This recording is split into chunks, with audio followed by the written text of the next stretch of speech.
Craig, I'm sure you've had a bit of time to reflect. It was a pretty special last year with Ireland. What about with Munster? Disappointing defeats, but overall, how would you assess it? Yeah, like you said, two probably disappointing defeats that kind of define our season when you at the end of it. But I think when you look back and you kind of reflect on the whole season, we did some really, really good things, but ultimately came up short and where we wanted to be. I think playing a home semi-final and not getting over the line, and credit to Glasgow, I think they were very good on the day, but when you're reflecting it probably doesn't get any easier. It's definitely the hardest defeat I've had in my career. Definitely, I think it took me. I'm still not over it, to be honest. I don't think until I get back in a Munster jersey, the hurt probably won't go. But like, I think we knew what we could have achieved if we'd won that game, and then you get a home final, and anything can happen in a final, and we're used to winning at home and stuff like that. And unfortunately, we didn't get there. So it definitely hurts, and I think it will do until, please God, we get our hands on a trophy again. Is that how much it means to you? It hurts and will continue to hurt? Yeah, I think so. Like playing for Munster means so much to all of us.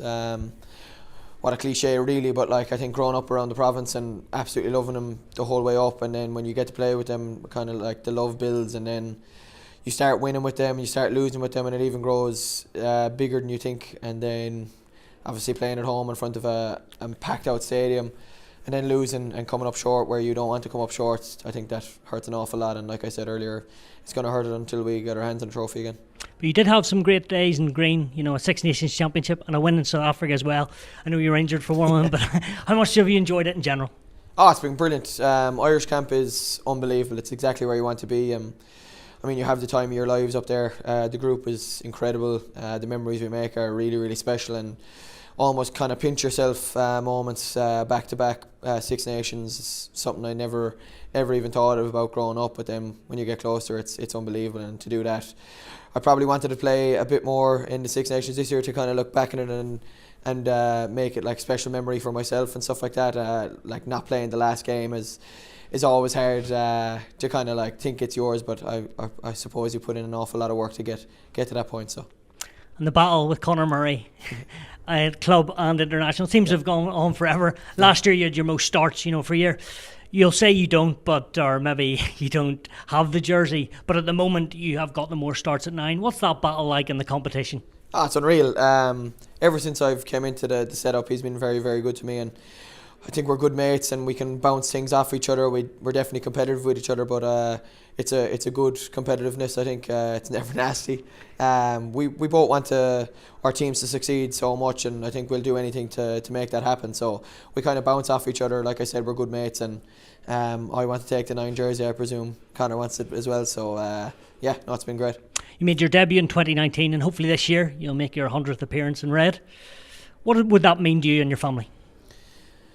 Yeah, it'll be huge. I think it's not a milestone you kind of go into the season thinking about or anything like that, but if it does come, I'm sure it'll mean an awful lot to me.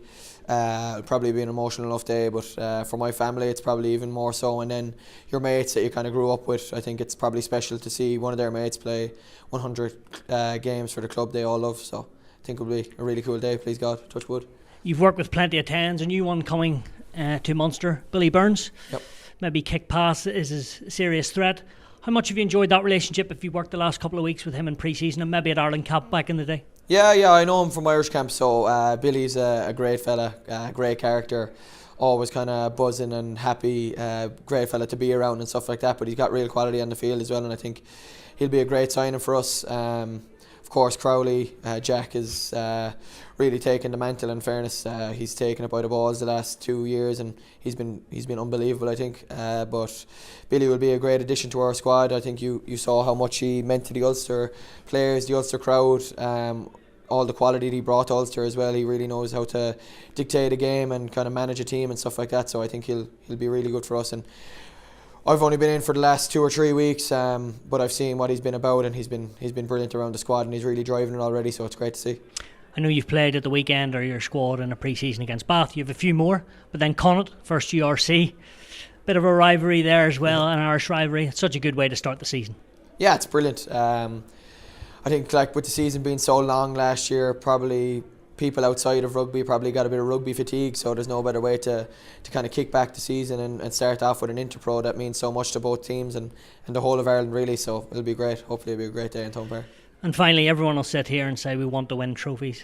Is that just what it's all about? Even at the start when you said the hurt that day in Glasgow and even Northampton cost, is that just ultimately, yes, you can get better as a player, but getting a bit of silverware at the end of the year? Yeah, of course. I think I'd be lying here now sitting to you if I didn't write down things about winning trophies and winning a URC again and winning a European Cup. I think their goals, obviously, I think every team come into at the start of the season, I think that everyone that says, oh no, we're taking it day by day and stuff like that, they all got the thing at the back of their minds about what they want to win at the end of the season. But I think you can't win those things unless you take care of what you need to take care of in the first. So I think we've got to get a good start. We haven't started well the last 2 years, and we've made it difficult for ourselves in the running and stuff like that. So hopefully, I think we're only really targeting a big start and trying to start off the season really well, get people buzzing amongst the squad and get people buzzing about us again. And I asked Jack this and he palmed me off about a Lions tour. Yeah. Any interest yourself? Of course. I think I'd be sitting here lying to you if I said I didn't want to be a Lion. I think that's a goal that I've always wanted to be, but I think like Jack, I'll palm it off and say I need to take care of a lot of things before that happens, but I do hope to be on it, yes. Good man, Craig. All the best. Thank you very much.